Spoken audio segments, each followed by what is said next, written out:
അവൾ എന്ന ബുക്കിൽ നിന്ന് കസ്തൂർബയെക്കുറിച്ചുള്ള ഒരു വിവരണമുണ്ട്.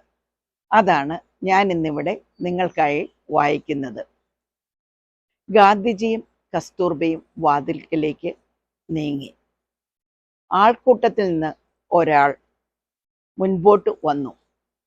മുഷിഞ്ഞ വേഷം, പല്ലുകൾ കൊഴിഞ്ഞിട്ടുണ്ട്, കയ്യിൽ ഒരു മുസമ്പി നാരങ്ങയുമുണ്ട്.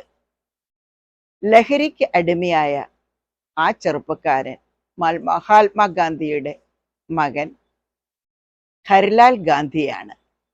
കയ്യിലിരുന്ന മൊസമ്പി നാരങ്ങ കസ്തൂർബയ്ക്ക് നേരെ നീട്ടി. എനിക്ക് ഒന്നും കൊണ്ടുവന്നിട്ടില്ലേ? ഗാന്ധിജി ചോദിച്ചു. താങ്കൾക്ക് ഒന്നും ഇല്ല.